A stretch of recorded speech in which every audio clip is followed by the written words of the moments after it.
Bien, llegó una parte muy interesante que son los famosos paralelos históricos. Bien.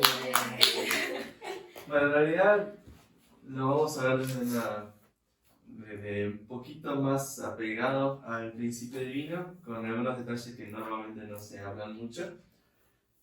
Capaz si se da el 1 a 1 se puede llegar a ver, pero de todas formas, como en el 1 a 1 se separan muchas sesiones, a veces es difícil ver la página completa, la imagen completa. En el principio divino, primer detalle interesante, no está explicado nunca el concepto de paralelos históricos. O sea, la palabra paralelos históricos no existe en el principio divino. Sí está la era de identidad del tiempo providencial. Ese concepto, la era de identidad del tiempo providencial, se explica que es lo que genera un cierto paralelismo en la historia. Eso básicamente es lo que explica el principio divino. Y justamente vamos a entrar un poquito en ese concepto de la era de identidad del tiempo providencial. Otro detalle interesante es que los paralelos históricos, el contenido que normalmente se da en la conferencia, se separa en dos capítulos. Está el capítulo 3, que tiene este título, la formación de oración cada era en la historia de la providencia. Y después está el capítulo 4, que básicamente tiene un nombre, el nombre más largo de capítulos del principio divino, que básicamente es la segunda parte de la historia y la tercera parte. Tiene este título, que lo vamos a ver un poquito más en detalle después, pero se lo queda también. La era providencial de la restauración y la era de la prolongación de la restauración desde el punto de vista de la identidad del tiempo providencial. Un nombre bastante largo que después vamos a repasar cada detallecito de por qué ese nombre. Pero claro, el primer capítulo entonces es el capítulo 3, la formación y duración de cada era en la historia de la providencia. Dentro de este capítulo, la primera sección nos habla de este concepto, la era de la identidad del tiempo providencial. Básicamente, la era de la identidad del tiempo providencial es como básicamente un pequeño... Se forma una especie de identificación o una especie de... Se forma un elemento que, una vez que pasa la historia, va a tener que, de cierta forma, si esto no se hizo bien, va a tener que seguir el mismo modelito en la siguiente y en la siguiente.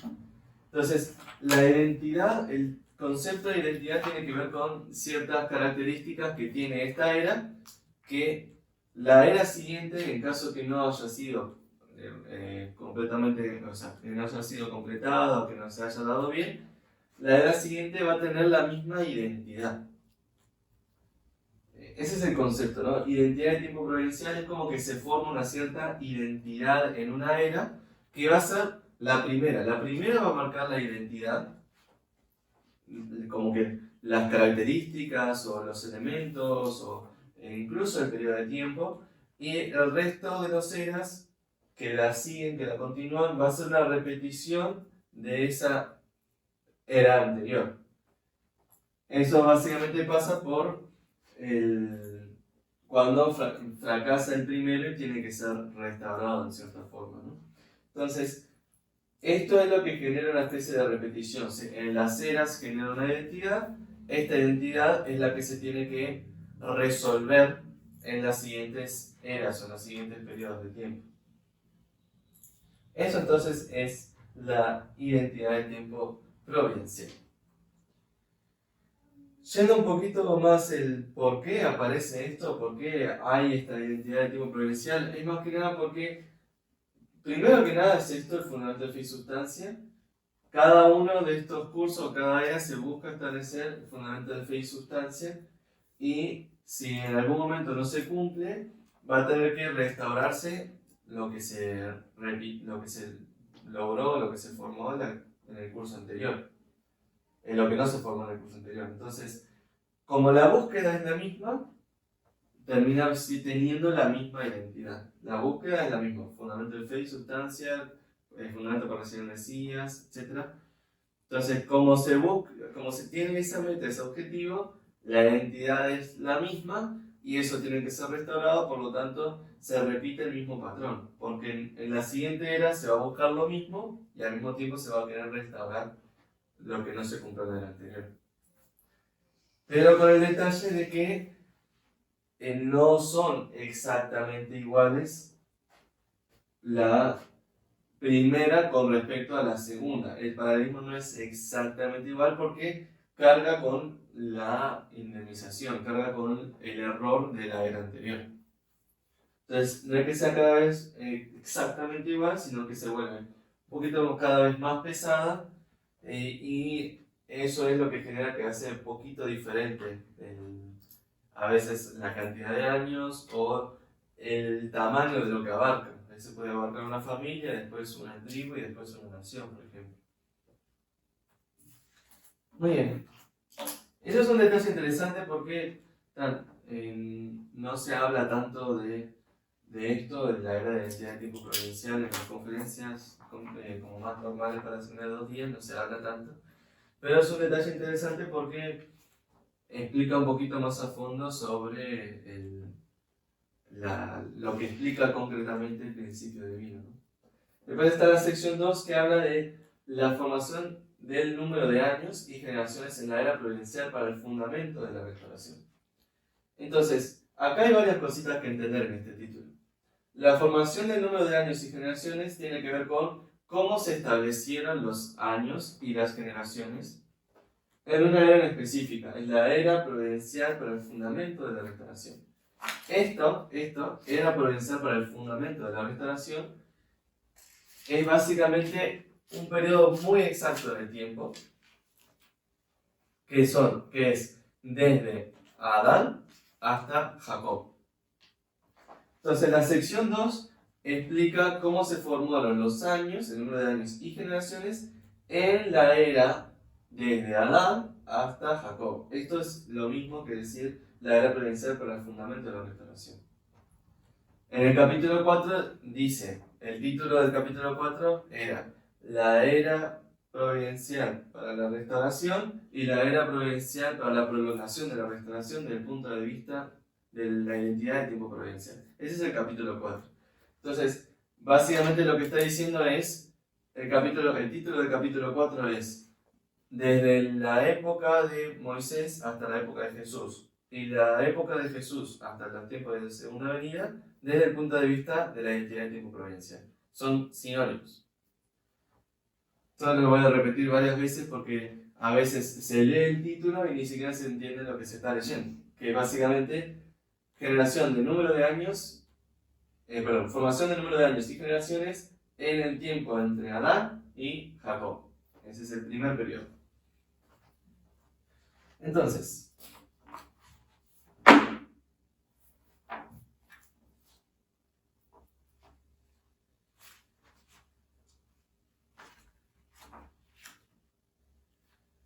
antes de explicar cómo se genera parte de la explicación de la formación de los números de años y todo eso, tiene que ver con un poquito estos conceptos. Primero, la prolongación y cómo es que se prolonga en el caso de cuando algo falla, ¿no?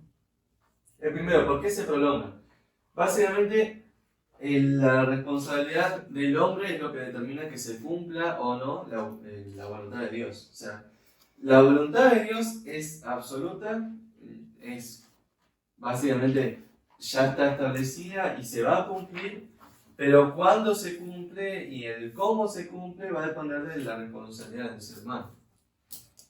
Entonces, a medida que el ser humano no cumpla con su parte de responsabilidad, el cumplimiento de la voluntad se termina prolongando y prolongando. Ahora, el cómo se prolonga es bastante interesante. Básicamente nos habla de que se prolonga por el número 3, básicamente, a base del número 3.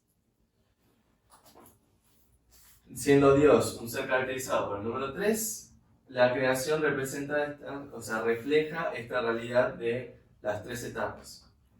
Entonces, también, incluso el desarrollo, habíamos visto, ¿no? Formación, crecimiento, perfección, también se da en 3 etapas.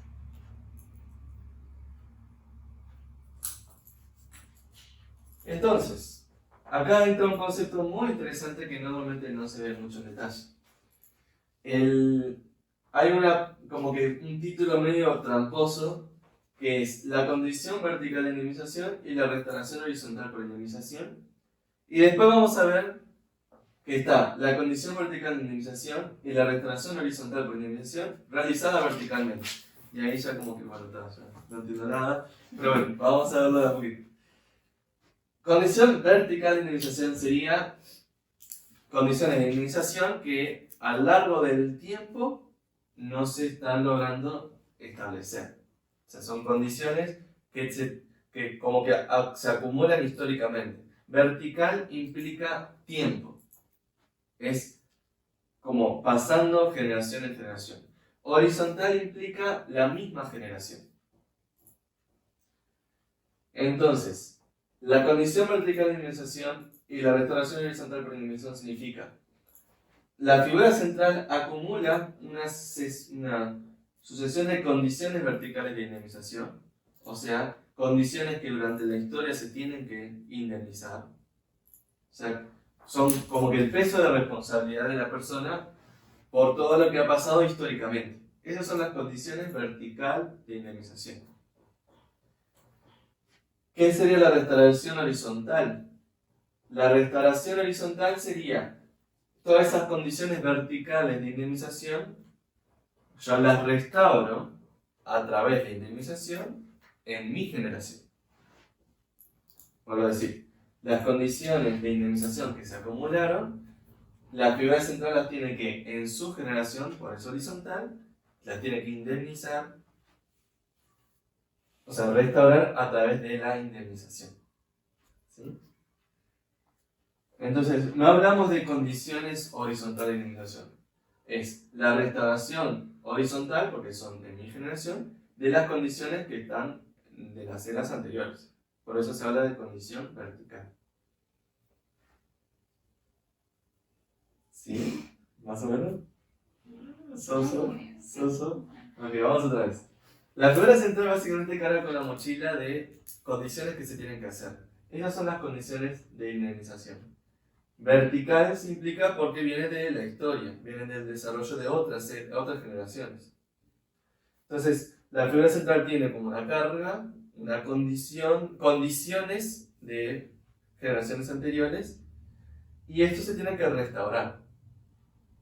Esas condiciones se tienen que restaurar y la figura central lo tiene que restaurar en su generación. Por eso es horizontal. Entonces, cada condición tiene que ser, esta línea acá se implicaría en su generación. Estas son generaciones, esta es en su generación. Todas estas condiciones, estas son la cantidad de condiciones que tiene que hacer para restaurar esto que no se lograba en la historia. Entonces, pasa el tiempo, llega a la figura central, carga con este peso y lo tiene que resolver en su generación. Ahora, ¿qué es lo que pasa con eso de la vertical? Bueno, puede pasar de que esta restauración horizontal por indemnización se dé verticalmente. ¿Qué significa eso? Lo que se supone que tendría que haber sido resuelto en la misma generación, termina siendo resuelto en las siguientes generaciones. Un ejemplo de esto es la situación que pasó entre Abraham, Isaac y Jacob. Básicamente ellos trabajaron o funcionaron como si fueran una única unidad. O sea, ellos son 3 generaciones diferentes. Pero las condiciones que cargaba Abraham no las solucionó, no las restauró Abraham. Las restauró Abraham, Isaac y Jacob. Entonces, Abraham tenía condiciones verticales de indemnización que tenía que restaurar horizontalmente, o sea, en su generación. Como no lo logró, como ocurrió un fallo histórico que fue que no cortó las palomas, esa restauración horizontal se dio de manera vertical. Entonces, se trabajó a través de las diferentes generaciones. Entonces, las condiciones que no había podido terminar de formar, que no había terminado de indemnizar todas esas condiciones, se restauraron verticalmente. Se habla de que es una restauración horizontal realizada verticalmente porque hay como una especie de unidad aquí entre Abraham, Isaac y Jacob. Entonces, ante los ojos de la providencia, se podría decir, es horizontal, pero en la práctica es entre generaciones, por lo tanto es vertical. ¿Nos cambia la vida saber esto? No tanto, pero esto vamos a ver que explica por qué las eras en los paralelos históricos se formaron. O sea, sin saber esto, no sabemos por qué las eras se formaron de la forma que se formaron. Muchas veces en la conferencia explicamos, bueno, esta es la primera era y por lo tanto esta es la segunda era. Pero en realidad hay un por qué la primera era se formó de esa forma. Y eso vamos a ver que tiene que ver con esto. Así que recordemos este detalle. Después lo otro es el tema de los números. Vamos a ver que en todos los paralelos históricos, todas las eras, vamos a ver principalmente estos 4 números, el 40, el 21, el 4 y el 12.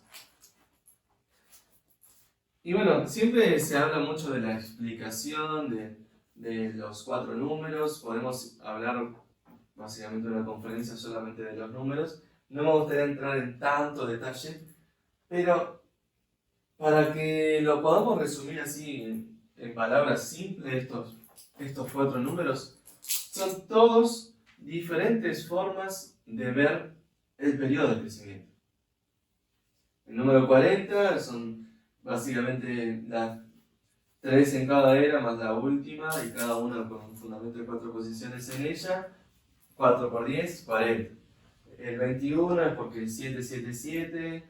Cada una tiene como básicamente una explicación relacionada con cómo ver el periodo de crecimiento.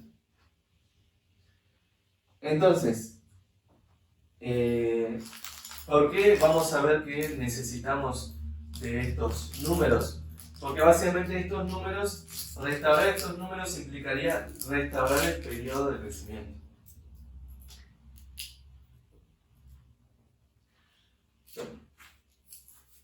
Habiendo dicho esto, ahora sí podemos comprender un poco cómo es que se va a formar la primera era.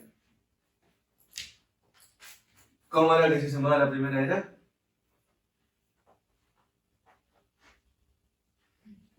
Difícil de preguntar. Hablábamos de la era providencial de formación para la restauración. Formación. Entonces, básicamente, quédense con esta idea. Formación es la primera, la que tiene entre Adán y Jacob. Esa es la era providencial, formación para la restauración. Después tenemos la segunda, que es la era de la restauración. Y después tenemos la tercera, que es la era de la prolongación de la restauración. Una es formación, otra es restauración normal y es prolongación. Entonces, conociendo esto y conociendo lo anterior, vamos a explicar cómo se generaron las diferentes eras y los números, los años y las generaciones de la era primera entre Adán y Jacob. Entonces recordemos, el título de este capítulo era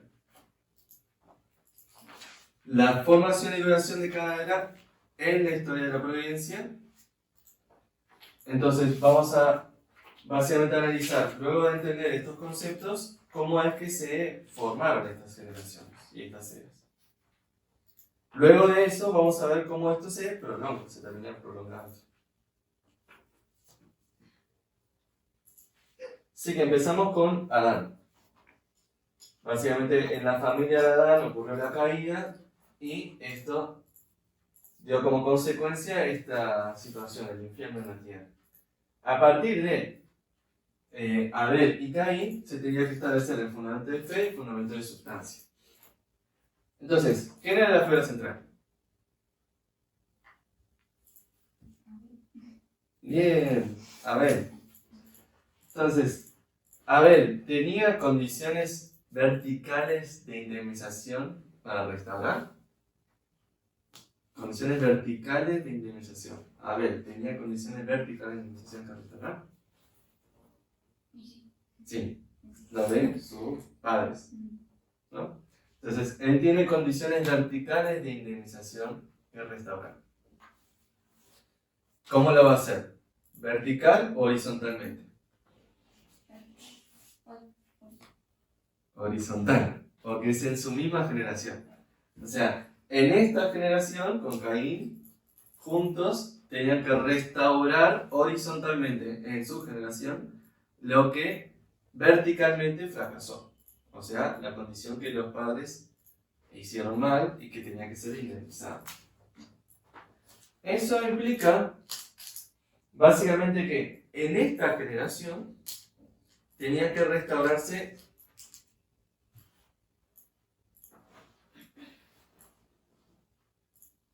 básicamente esto implica que en esta generación tenía que restaurarse horizontalmente lo que pasó verticalmente, pero fracasó.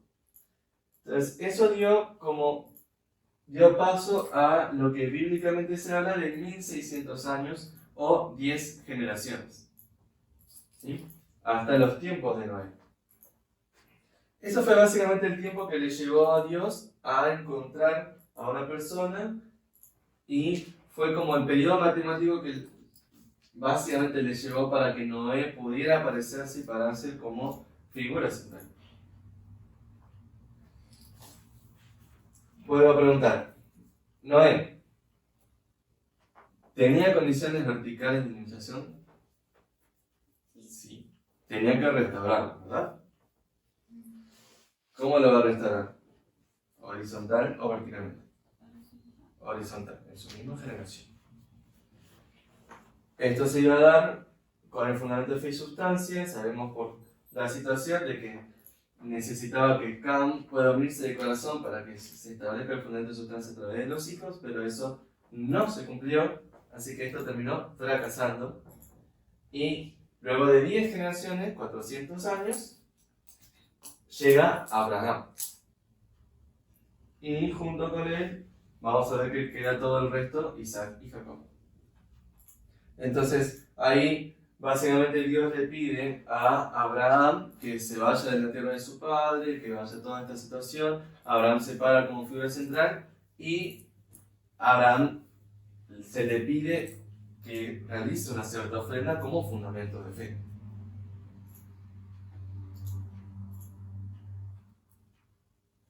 Esto sabemos también de que no se cumplió. O sea, al final sabemos que las aves que él tenía que cortar en dos, no lo terminó cortando, terminó fracasando el fundamento de fe de parte de Abraham. Después pasó toda la situación con los hijos, ¿verdad? Con Isaac y después con Esaú y Jacob.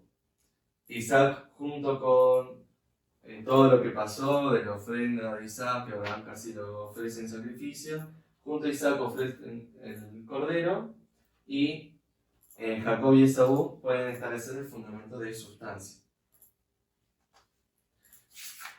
Esto en realidad ocurrió a base de varios periodos de tiempo que pasaron muchas cosas. Entonces, primero, pasaron 120 años desde la vuelta de Abraham de Harán hasta que Jacob tomó la primogenitura de Esaú. Después, pasó un periodo de 40 años de que Jacob estableció la condición de tomar la primogenitura de Esaú a cambio de pan y un potaje de lentejas hasta que recibió la bendición de Isaac y de Jacob y entró en Harán. Después, el periodo de 21 años de penoso trabajo de Jacob en Harán, pasó los primeros 7 años para obtener a Lía, los segundos 7 años con el fin de obtener a Raquel, y los últimos 7 años desde entonces hasta que volvió a Canaán. Y finalmente hubo un periodo de 40 años desde la vuelta de Jacob a Harán, Canaán, hasta que visitó Egipto para encontrarse con José. Y aquí viene lo interesante. Presten mucha atención. Adán fracasó en todo lo que pasó en la caída. Abel y Caín tenían que restaurar horizontalmente las condiciones verticales que no se cumplieron. Eso implica estos 4 números: 12, 4, 21 y 40. 12, 4, 21 y 40. Básicamente con la restauración horizontal se hubiera restaurado todo esto. Eso no se cumplió. Así que pasó 10 generaciones, 1600 años, que en el principio nos explica que está en base también al número 40. Pasó todos estos años para que pueda aparecer Noé. Noé tenía que restaurar horizontalmente las condiciones verticales que no se cumplieron. Noé no tuvo victoria, entonces fue para Abraham. Abraham tenía que restaurar horizontalmente las condiciones verticales que no se pudieron cumplir. Pregunta: ¿Abraham pudo restaurar horizontalmente las condiciones verticales? ¿Sí o no? No. Si Abraham hubiera cumplido en esto de la ofrenda, estos 4 números se hubieran restaurado horizontalmente. Eso significa en su misma generación. ¿Sí? Si él hubiera dado esa ofrenda, eso implicaba que ya estos 4 números y todo eso ya hubiera sido restaurado en su misma generación. Pero sabemos que no se cumplió. Entonces, ¿qué significa esto? Cuando no se puede restaurar horizontalmente las condiciones verticales, esa restauración horizontal, ¿cómo se hace? De manera vertical. Vuelvo a repetir. Abraham no cumplió con la restauración horizontal, por lo tanto lo tiene que hacer de manera vertical. Estos 4 números que Abraham tenía que restaurar en esa misma generación, se va a tener que restaurar durante como un periodo de tiempo a través de generaciones. Entonces, ¿eso qué implica? Va a haber una era que básicamente restaura el número 12. Va a haber una era que restaura el número 4. Va a haber una era que restaura el número 21 y va a haber otra era que restaura el número 40. Entonces, vuelvo a decir, si Abraham hubiera cumplido, básicamente la era de identidad de tiempo providencial se hubiera marcado por esto. Acá, por esto. Esto va a ser la era de identidad de tiempo providencial. Pero como Abraham fracasó en el tercer intento, entonces se terminó prolongando verticalmente. Recuerden que esto es el pasaje del tiempo, ¿no? Entonces, claro, acá aparece horizontal, pero en realidad esto es pasaje del tiempo. Entonces, estos 4 números que tendrían que haber sido restaurados en la generación de Abraham se terminó restaurando en el pasaje del tiempo. Por eso se habla de la restauración vertical. Restauró horizontalmente, pero O sea, Abraham fracasó en restaurar horizontalmente. O sea, en la misma generación Abraham no pudo hacerlo. Misma generación no pudo. Misma generación significa... Mientras él estaba vivo. Mientras él estaba vivo no lo pudo restaurar, estos 4 números. Hay que prolongar verticalmente, en el tiempo, a través de otras eras, otras generaciones. Entonces, la idea era que estos 4 números se hubieran restaurado. Estos 4 números, recordemos, significa restaurar el periodo de crecimiento. El periodo de crecimiento se hubiera restaurado en la era de Adán, o la era de Abel Caín en realidad. Eso fracasó. Se iba a restaurar en el tiempo de Noé, fracasó. Se iba a restaurar en los tiempos de Abraham, fracasó. Entonces, esa restauración se da a través de las diferentes eras. Entonces, ¿por qué son 6 eras? Básicamente porque acá hubo un intento de restaurarlo en la misma generación y fracasó. Hubo un intento de restaurar la misma generación y fracasó. Hubo un intento de restaurar la misma generación, fracasó. Entonces, estos 4 números se prolongaron en 4 eras. Entonces, a veces, por ejemplo, es difícil recordar cuántas eras son de los paralelos históricos y todo eso. A veces es difícil de recordar de memoria. Pero si uno entiende cómo fue el principio detrás, es muy sencillo. Todos los 4 números se querían hacer una vez, fracasó, pasó un periodo de tiempo, en la misma generación fracasó, pasó otro periodo de tiempo, hay dos eras, ¿no? Bueno, tres personas en dos eras. Al comienzo de una, después en el medio y después al final. Son dos eras que se querían restaurar horizontalmente. Son 4 números. Entonces, estas dos eras, la idea era en esta parte, en esta parte, en esta parte, restaurar la misma generación. No se cumplió, entonces se prolonga por 4 eras más. Una por cada número. Entonces da un total de 6 eras. Esto termina formando las eras de identidad de tiempo providencial. En símbolo se le dice. Esta es la era de identidad de tiempo en símbolo. Y la siguiente era va a ser en base a esto, como a este patrón.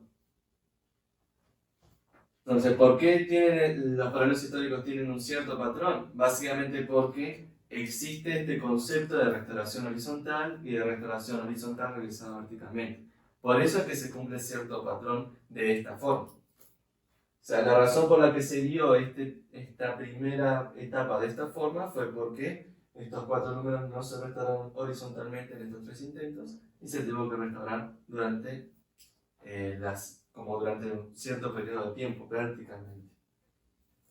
Esto es básicamente el fundamento para el CMCS a nivel familiar. Esta es la era providencial del fundamento de la restauración. Se habla de que acá se establece la base para que se empiece la restauración. Se habla de la base porque en este tiempo ni siquiera había palabra y gracias a este fundamento es que empieza incluso a recibirse la palabra. Junto con Moisés se empieza a recibir los primeros mensajes de Dios, las primeras palabras. Entonces esto fue como el fundamento. Esto fue a nivel familiar y justamente vamos a ver si abre paso a un nivel nacional y mundial.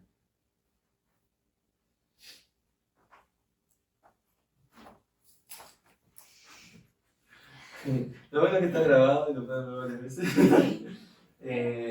Creo que los que lo van a ver en video tienen que ponerlo en 0,5 por ahí. Seguirla y la lógica. Pero sí, es muy, muy interesante porque una vez que uno lo entiende, pueden ver los paralelos históricos desde otra visión, no es tanto memorizar, porque hay un porqué, cómo se formaron cada era y todo eso. Entonces, esta era la parte donde normalmente en una conferencia normal no se ve. De hecho, en el seminario de 21 días incluso se pasa por arriba así medio rápido, como que se trata de hablar lo más rápido posible porque se sabe que es un tema complicado y que está. A veces el conferencista mismo no lo entiende mucho y no queremos muchas preguntas, nos hablamos ahí. Entonces, mismo en seminario de 21 días es difícil explicarlo en uno a uno, también para la persona que lo está dando, es todo un desafío explicar todo esto vertical, horizontal y no sé qué.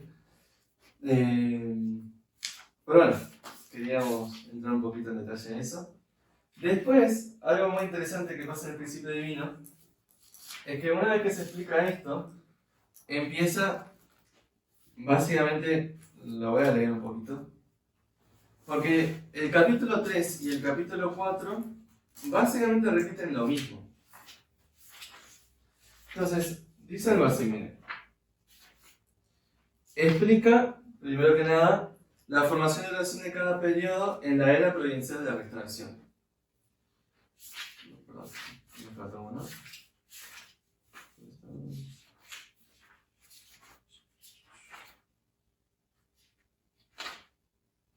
Ahí va, sí. La formación y duración de cada periodo en la era providencial de la restauración. ¿Qué significa la era providencial de la restauración?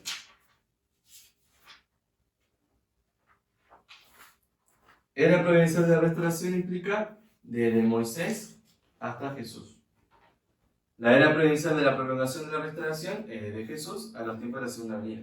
Entonces, en la sección 3, una vez que termina de explicar todo esto de horizontal, vertical y no sé qué, y empieza a explicar los números, una vez que terminó eso, empieza a explicar la formación y duración de cada periodo en la era providencial de la restauración. Y ahí es básicamente lo siguiente. Primero, periodo de 400 años de esclavitud en Egipto. Este fue el periodo para la restauración por iniciación, con la identidad de tiempo de la imagen, de los 1600 años desde Adán a Noé, desde el periodo de la identidad de tiempo simbólico. El periodo de 400 años de los jueces. Y dice Este periodo puedo restar la cuantificación como la entidad de tiempo de la imagen, el periodo de 400 años desde Noé hasta Abraham. Como que básicamente hace un punteíto, como que hace un punteíto de todo esto.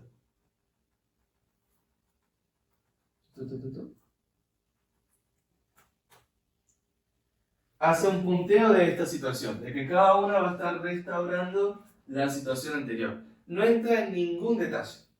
O sea, como que simplemente te lee el título y te dice más o menos lo que pasó. Esto es así y restauró esta parte anterior. ¿Sí? Eso es muy interesante porque después, en el capítulo 4, vamos a ver que explica la comparación. De hecho, vieron ahí que tenía algunas diapositivas que explicaban qué pasó en cada... Bueno, todo eso en el principio de dinero no está en el capítulo 3, está en el capítulo 4.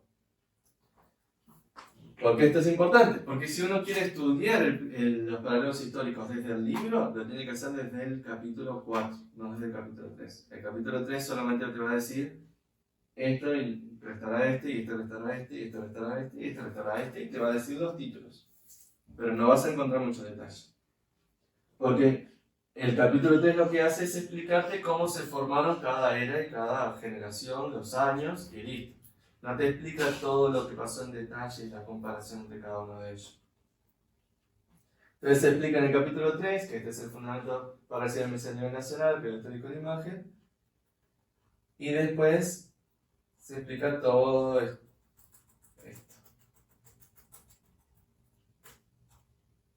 Ahí. Entonces después en el mismo capítulo, cuando dice la formación y duración de cada periodo en la era de la prolongación de la restauración, explica simplemente los títulos y que esto restaura esto y restaura esto, y que esto restaura esto y restaura este, esto restaura este y restaura este, está a nivel mundial. Fin. Como no entra casi que en nada en detalle, solamente ahí por arribita para más o menos entender el contexto de lo que está pasando. Pero hay muchísimos detalles que no están. Entonces,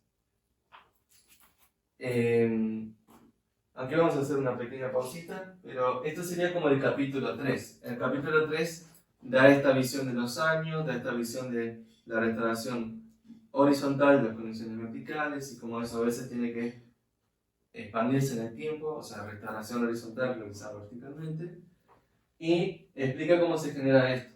Una vez que se explica cómo se generó esta, se cumple un cierto patrón en el resto. Entonces casi que no hay nada que explicar. Es este periodo, lo llamamos el periodo de esclavitud en Egipto, que restaura por indemnización la condición de la era entre Adán y Noé.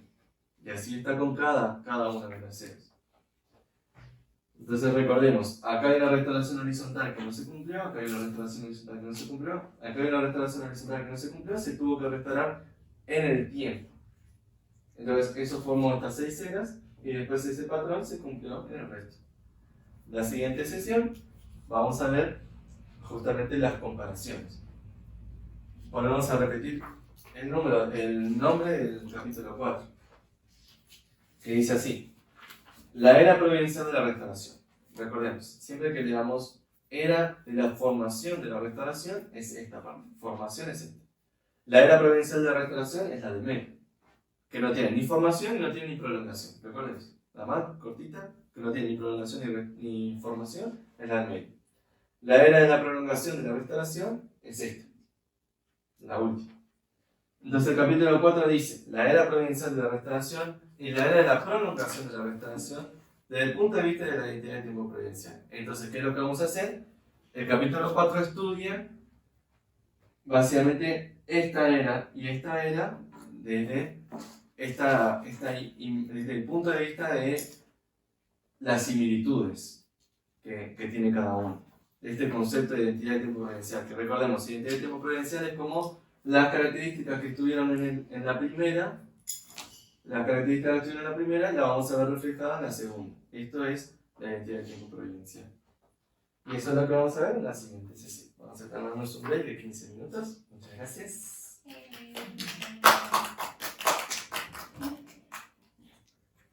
Ahora sí, vamos a ir más al contenido típico de paralelos históricos, que es en base a, ya sabemos que se cumplió esto, entonces vamos a ir viendo como la situación histórica de cada una de las generaciones. ¿Sí? La primera es este periodo histórico de esclavitud en Egipto, pero básicamente 400 años. Esto fue a base de la situación que pasó con Abraham, que no cortó la paloma, y claro, Abraham se paraba bajo el fundamento de 400 años de la historia, así que se tenían que restaurar 400 años de esclavos en tierras ajenas, decía la Biblia, ¿no? Entonces, los 12 hijos de los 70 familiares de Jacob van a Egipto por toda la situación que pasó con José, que fue vendido por sus hermanos. Luego crece la tribu de Israel. Egipto empieza a tener miedo de que están ahí junto con ellos y son cada vez más fuertes, más hombres y eso, entonces los esclavizan. Y ahí están 400 años. En este periodo se caracteriza por el sábado, la circuncisión y los sacrificios, y al fin de esta era se reciben las leyes mosaicas. Es decir, básicamente en este tiempo, en esta era, es que aparece la primera palabra, se puede decir. Entonces, recordemos, todos estos detalles se explican en el capítulo 4 y después se compara con la era siguiente. Después, hubo un periodo de 400 años, aproximadamente desde la vuelta de los israelitas de Egipto a Canaán, hasta el periodo que fue ungido el rey Saúl. Este periodo de jueces, se le llama de jueces, está caracterizado por básicamente los jueces cumplir 3 roles al mismo tiempo, que eran el profeta, sumo sacerdote y rey. Trabajamos con un sistema feudalista, es decir, dentro del territorio en el que ellos estaban, no tenían contacto con gente de afuera, eran completamente autosuficientes. Eso implica que como que formaban su propio mundito y no tenían contacto ajeno. Eso a veces implicaba que podría llegar a faltar cierta comida porque no la podían producir o lo que sea, pero implicaba como que todo el negocio interno funcionaba ahí y al mismo tiempo era una forma de que la creencia que se practicaba en el pueblo israelita se mantuviera intacta. Que eso era básicamente la razón providencial de por qué trabajar en base al feudalismo. Era dentro del feudalismo, dentro del feudo, mantener las costumbres, la cultura, básicamente de una tribu o de un pueblo que recién había comenzado. Entonces tenía que arraigarse en el tiempo esas costumbres, esa cultura. Lo que sí pasó también en ese tiempo es que, bueno, ellos establecieron las tribus en Canaán, pero se mezclaron con las mujeres y niños de lo que antes era Canaán. Entonces se mezclaron en Israel en ese tiempo.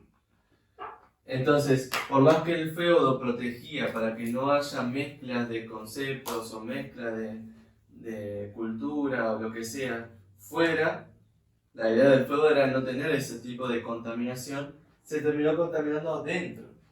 Dentro del feudo se contaminó por la interacción o como que la mezcla entre el pueblo cananita y el pueblo israelita. Luego de 400 años pasó que Samuel, el último juez, ungió a Saúl como el primer rey de Israel. Esto lo estoy pasando rapidito porque en la siguiente era lo que vemos es las características de la era siguiente y la comparación con la anterior. Entonces esta podemos pasarla más rapidito. Después tenemos el periodo de Reino Unido, donde básicamente Israel trabajó como un pueblo unificado a base de 3 reyes importantes que fueron Saúl, David y Salomón. Se hablaba de que en este tiempo la intención era que se pudiera establecer el templo. Mismo en la Biblia se mencionaba muchas veces, incluso como Salomón fue el que finalmente pudo construir este templo, pero que no se llegó a establecer de la forma que se esperaba. Otra de las características que pasó en esta era era que el rey cumplía un rol aparte del profeta, que cumplía un rol aparte del sumo sacerdote. En el tiempo de jueces estos estaban unificados. En esta era estaban todos separados. Bueno, después lo que pasó fue que el rey Salomón entró básicamente en una especie de búsqueda de poder y también lujuria, fue una mezcla de ellas. Salomón es considerado como el rey de la sabiduría, fue una de las cosas que le pidió a Dios. En eso que encontraba sabiduría, entendió de que si se casaban o se unía en matrimonio o se emparejaba con princesas de otros reinos o de otras tribus, iban a tener un mejor poder económico. Entonces, Salomón en eso entró en un periodo donde tenía 300 esposas, 700 concubinas, y terminó alejándose de Dios, incluyendo el templo, que era para adorar a Dios, terminó siendo un lugar donde se adoraban a otros dioses. Entonces, cuando tenemos una situación así, donde se empieza a mezclar el bien y el mal, no queda otra más que dividir. Dios siempre va a trabajar a través de esto, dividir, separar el bien y el mal, y que el bien pueda conquistar el corazón del mal, o que Abel pueda conquistar el corazón a Caín.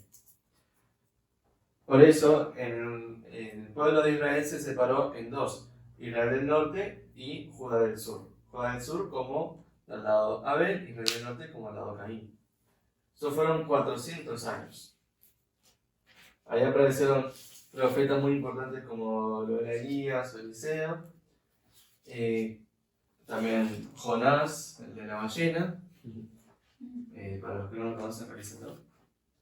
¿Y cuál era el concepto? Gente de Judá del sur que vaya a Israel del norte para que pudieran despertar, para que podamos entrar en razón, para que podamos volver a Dios. Eso no ocurrió, los asirios en el 721 a.C. conquistaron Israel del norte, y los babilonios, luego de que Judá del sur también cayó en la corrupción, conquistaron Judá del sur en el año 538 a.C. Ahí comienza un periodo de 210 años de cautiverio y retorno en Babilonia. Entonces, durante estos 200 años hubo básicamente 70 años donde estuvieron cautivos. No es que estuvieron cautivos 210, estuvieron 70 años cautivos.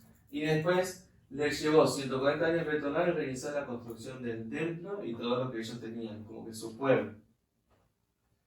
De los profetas más importantes estaban Daniel, Esdras y Nehemías en este periodo. Finalmente, como último libro de la Biblia, tenemos a Malaquías, el profeta, que va a marcar básicamente la última revolución, el cambio que necesitaba el pueblo como para empezar a prepararse para recibir al Mesías. Entonces, luego de estos 400 años, durante estos 400 años, no solamente se desarrolló el pueblo de Israel, no solamente se desarrolló el judaísmo, sino que el ambiente alrededor del pueblo de Israel también se desarrolló. Hubieron básicamente personas muy importantes que comenzaron cambios culturales enormes, que eran Buda, Sócrates y Confucio, todos en lugares diferentes, pero la intención de estas personas que surgieron, personas tan importantes en la historia que surgieron al mismo tiempo, era preparar el corazón de la gente de la época a recibir la palabra que Jesús tenía que traerles. Al mismo tiempo también estaba todo en la preparación externa con el Imperio Romano, porque el mismo Imperio Romano tenía como una especie de posición muy importante en esa época. Si el cristianismo podía expandirse a través del Imperio Romano, podía fácilmente llegar a todo el resto del mundo. Además de las cosas que se estaban estableciendo en ese tiempo, como por ejemplo era el Coliseo, que estaba pensado para que una persona pudiera hablar a muchas miles de personas al mismo tiempo. Recordemos que no había micrófono ni parlantes o cosas así en esa época. Entonces, para la venida de Jesús era muy importante todo eso. Y claro, Israel está aquí con la preparación del ambiente de estas personas que llegaron un poco antes de Jesús, ¿no? 500, 400 años antes, como para marcar, básicamente para marcar, empezar a generar como el budismo, el confucianismo, la filosofía grecorromana, que eso lo que permitía era que estuvieran más listos, preparados para recibir la palabra de Jesús. Esto establece el fundamento para recibir el Mesías a nivel nacional y es el periodo histórico en imagen, o la era de identidad de tiempo provincial en imagen. Sabemos que ocurrió la crucifixión y que básicamente esto se perdió. Se pudo restaurar o haber una salvación espiritual, pero necesitamos del Señor de la segunda venida. Por lo tanto, todo esto va a verse repetido en un segundo periodo, que es la era de la restauración, de la prolongación de la restauración, la era de la prolongación de la restauración. Esto comienza centralizado en Jesús resucitado, Jesús que trabajó por 40 días con su cuerpo espiritual. Entonces ahora sí, empieza esto, la era de la prolongación de la restauración, y empieza ahora sí el paralelismo, que recordemos es la parte central del capítulo 4. El capítulo 4 se centra en el paralelismo. Entonces, en esta era, con la persecución del Imperio Romano, muy similar a la esclavitud en Egipto, hay una persecución muy grande, o hay un periodo muy difícil para el cristianismo, donde el Imperio Romano los consideraba como escoria, los consideraba como básicamente personas que hacían todo tipo de calamidades, y fue un tiempo muy fuerte para el cristianismo, pero al mismo tiempo el tiempo más vivo, más fuerte en cuanto a la fe. Los cristianos estaban dispuestos a morir en nombre de Cristo, o sea, a ser mártires. Y es de las grandes cosas que se destacan en este periodo, porque primero, recordemos, empezó con Jesús, los 12 apóstoles y los 70 discípulos. Esto también son tanto los 12 hijos de los 70 familiares como los 12 hijos de los 70 discípulos, son números bíblicos. Así como había el sábado la circuncisión de las ofrendas, se estableció el sábado, se mantuvo, se estableció la comunión y el bautismo como básicamente como tradición cristiana más fuerte, y en vez de ofrendas, los mismos cristianos se convirtieron en mártires. Al mismo tiempo, así como pasó con el fin de este periodo que recibieron la ley mosaica, al fin del periodo de esclavitud en el Imperio Romano, se establece o se recopila todo lo que tiene que ver con el Nuevo Testamento.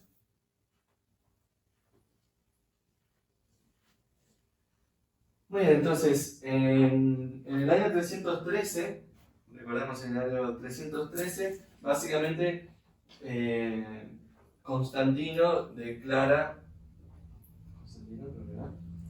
Vamos a repasar los números.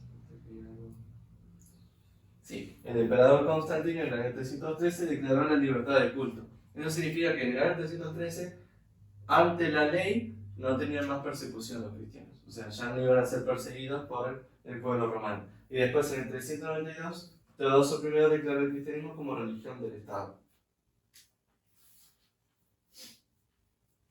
Entonces fueron aproximadamente 400 años, en realidad, siendo exactos, 392 años. Acá hay una situación un poco importante de aclarar. Si bien en el Imperio Romano se le declaró el cristianismo como religión del Estado, eso fue porque Teodosio I tuvo como era el emperador y tuvo esa, como que él mismo se consideró como cristiano, pero no significa que todo el Imperio Romano era cristiano y era creyente, porque uno podría pensar, bueno, entonces ya tenemos un pueblo, ya tenemos una nación, todo el Imperio Romano es cristiana, y no fue tan así. Más o menos en el año 450 después de Cristo, el Imperio Romano incluso terminó desapareciendo. Así que fue un buen paso importante para que el cristianismo pudiera tener libertad y pudiera empezar a expandirse, pero no significa que ya estaba el pueblo formado. Luego hubo un periodo de 400 años aproximadamente, hasta el año 800, donde el cristianismo se trabajó a través de patriarcados. Entonces, eso fue básicamente hasta la coronación del emperador Carlomagno. Hubieron muchas similitudes también. El patriarca cumplía los mismos roles que cumplía el juez, en el sentido de que era profeta, sumo sacerdote y rey, y también seguían trabajando en un sistema feudalista. Este era básicamente las tribus del pueblo de Israel, y estos eran los patriarcados. Los patriarcados eran Roma, Constantinopla, Antioquía, Jerusalén y Alejandría. Esos eran los patriarcados. Dentro de lo que era el patriarca de Roma, el patriarca de Roma se le llamaba papa. Entonces, el concepto de papa que conocemos hoy en día, en realidad, en el origen, era el patriarca de Roma. No tenía como una posición ante una posición divina o algo similar, sino que era el patriarca de Roma. También en este tiempo empezó como una especie de trabajo de evangelización cuando todavía no estaban completamente listos. Y al mismo tiempo hubo una especie de intento de conquista de parte de los musulmanes y de los hunos que implicó algunas mezclas culturales. Esto dio como resultado algunas mezclas culturales que todavía se ven impactadas hoy en día en el cristianismo, especialmente en el catolicismo. Como por ejemplo el árbol de Navidad, es un concepto que viene más de los hunos, más que del cristianismo. También en el catolicismo se tienen todo esto que son esculturas de santos y de vírgenes con colores, con cada una su estatuilla y todo eso. Eso también era muy característico de los hunos. No es algo que originalmente en el cristianismo se daba, sino que fue mezclas culturales en este periodo, el periodo de los patriarcas. Muy bien, luego León III, el Papa, recordemos que era básicamente el patriarca de Roma, ¿no? León III como patriarca de Roma corona al emperador Carlomagno, que establece el imperio carolingio. Carlomagno básicamente quiso establecer lo que San Agustín había hablado en este periodo, en los primeros 400 años. San Agustín habló acerca de la ciudad de Dios, cómo sería un pueblo o un reino centralizado en Dios. Eso es lo que quería hacer Carlomagno. Entonces se habla de este periodo del Reino Unido de 120 años, donde Carlomagno iba a buscar establecer este imperio centralizado en el cristianismo. Aquí en realidad, si uno estudia la historia, pasaron muchas cosas. O sea, no fue tan sencillo como que estuvieron 120 años como un pueblo y después se separaron. No fue en ese sentido parecido al pueblo de Israel. El emperador Carlomagno, si no me equivoco, en el año 808 muere, y el imperio se reparte por los hijos, especialmente por uno de los hijos que tomó poder, pero después hizo mucho desastre, y lo tomaron los nietos.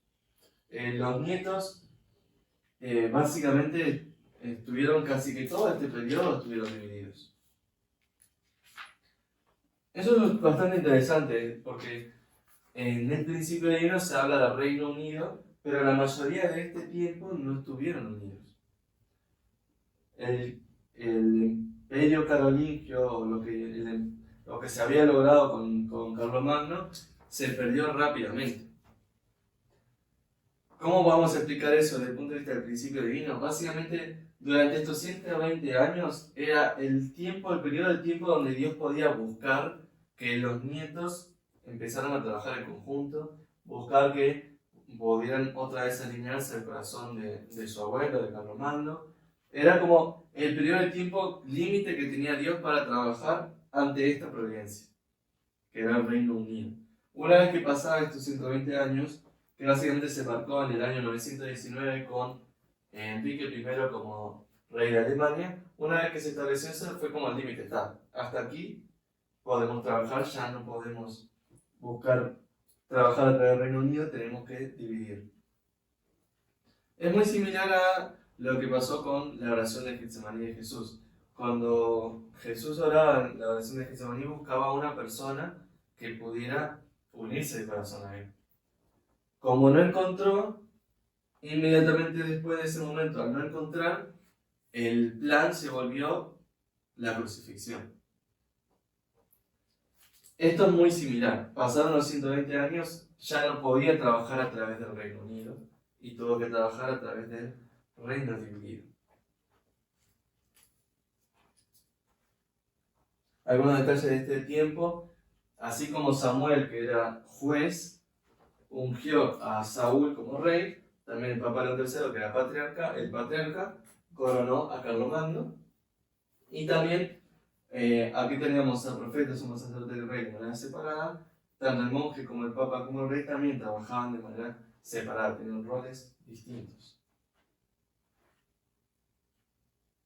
Esto era el imperio Carlomagno, pero esto, recordemos, no duró mucho tiempo así unificado. Eso fue muy poco tiempo. Hubo una vez que estuvo, dentro de 820 años que estuvo unido, pero creo que menos de un año. Después estuvo todo el tiempo dividido y Dios buscó trabajar en la unidad de ese reino, pero nunca se terminó de establecer.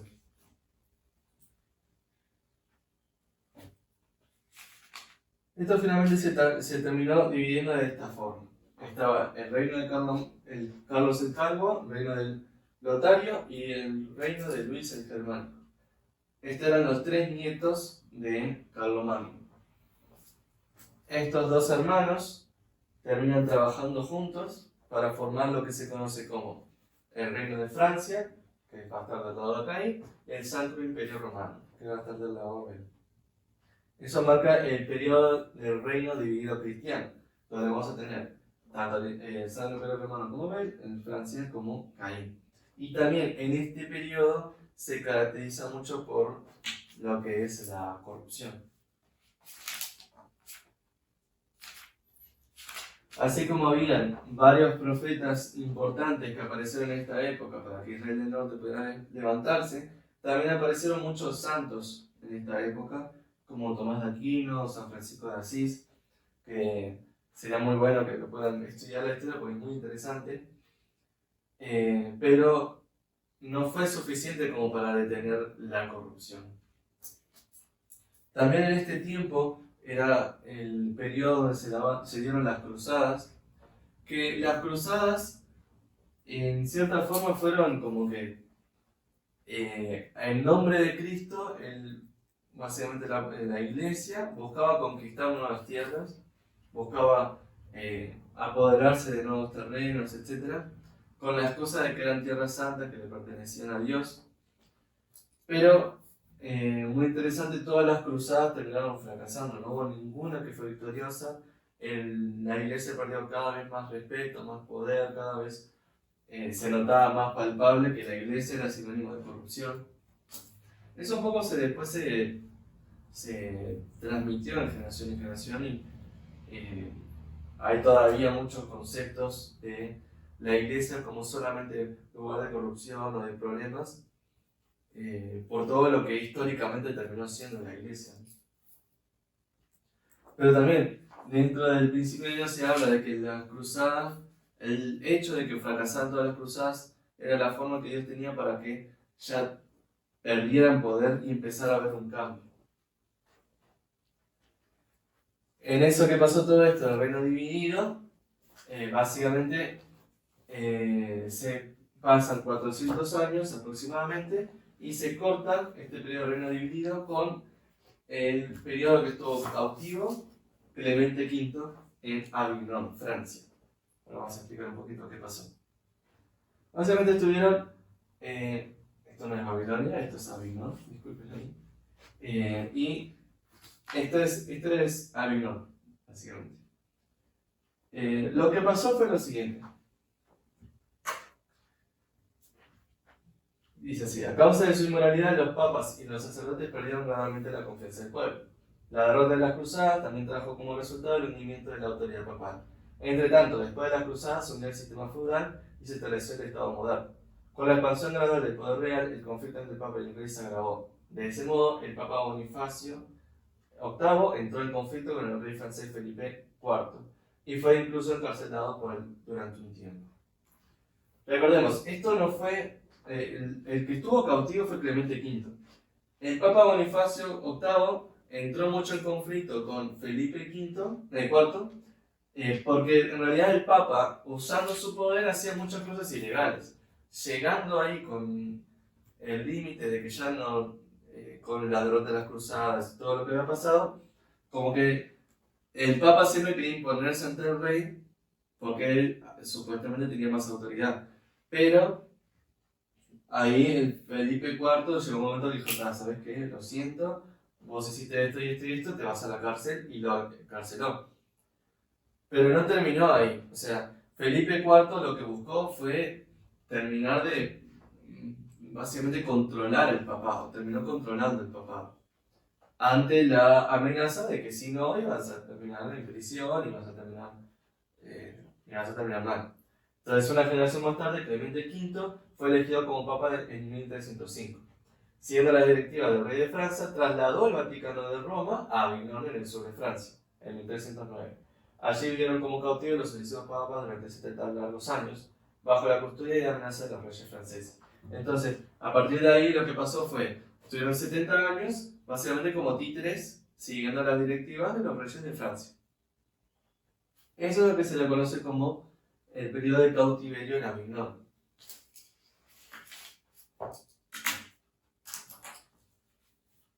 En el año 1377, el Papa Gregorio XI volvió a Roma.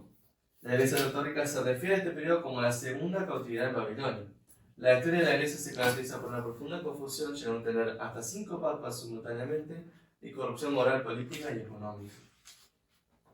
En este periodo también, claro, básicamente estaban en Francia los papas y el rey de Francia decidía básicamente quién era el papa.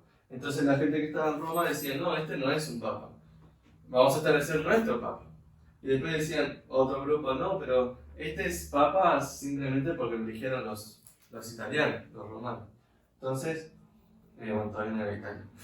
Entonces, vamos a establecer otro papa. Y terminaron habiendo varios papas. Acá también era muy caracterizado todo este tiempo, también en el anterior, todo lo que eran las indulgencias, el perdón de los pecados a través del dinero.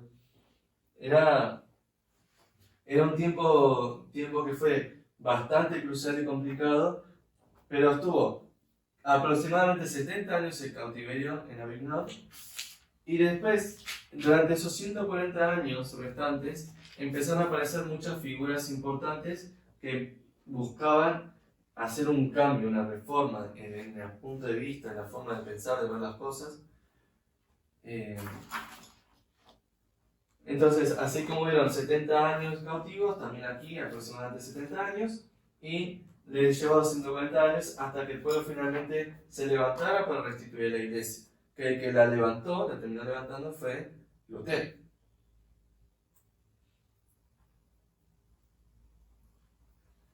Entonces, así como pasaba con Malaquías, que fue como el último profeta que marcó como la preparación para recibir el Mesías, Lutero fue el que establece la reforma religiosa, que es lo que abre las puertas a lo que es el protestantismo. También en este periodo de preparación para recibir el Mesías, no solamente estaba la preparación del pueblo, sino que también todo el ambiente a su alrededor. Así como había acá Buda, Sócrates, Confucio y todo lo que hablamos, también estaba el movimiento misionero de esa época. Básicamente el cristianismo había sido expandido para todo el mundo literalmente, y iba a empezar todo lo que era, o sea, estaba la colonización en las Américas, etc. El cristianismo llegó a todos lados del mundo, y también en esta época, en este periodo de preparación para la Segunda Venida, empieza todo lo que es el Renacimiento, la Revolución Industrial, toda la tecnología, los avances en los medios de comunicación, que eso básicamente apuntaba para que el Señor de la segunda venida tuviera el ambiente indicado para transmitir su palabra, para transmitir, expandirse en un periodo corto de tiempo.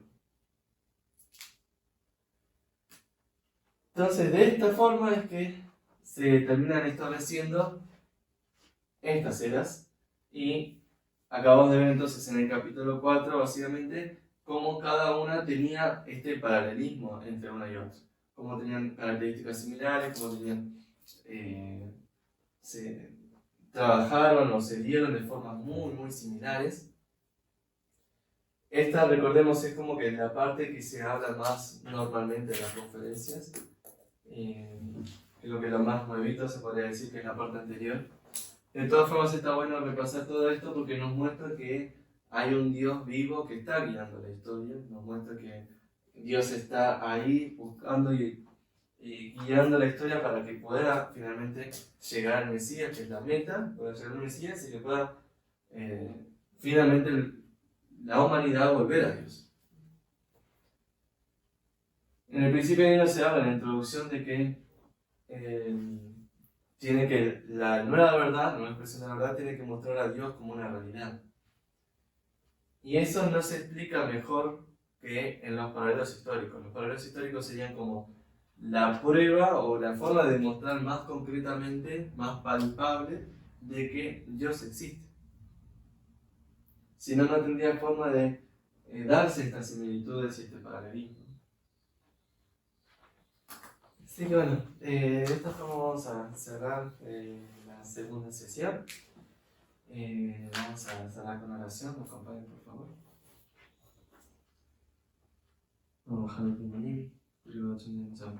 Muchas gracias de corazón por darle esta oportunidad, este tiempo de compartir esta conferencia, este lindo contenido de los paralelos históricos, capítulo 13 y capítulo 4 del principio divino, de la segunda parte del principio divino.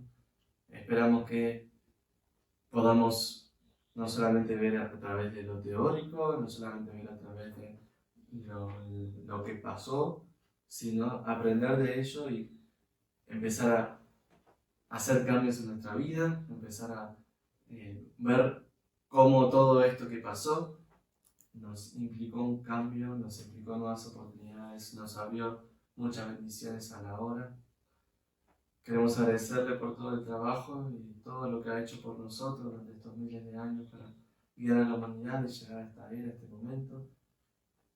Prometemos de corazón dar lo mejor para seguir trabajando por usted, para que todo esto que históricamente usted invirtió y todas las figuras centrales han invertido, para que valga verdaderamente la pena. De verdad, una vez más, muchas gracias por todo. En forma de entrego este momento de oración. En nombre de la familia Bendeceba, toda la familia Bendecida siempre. Ayuda.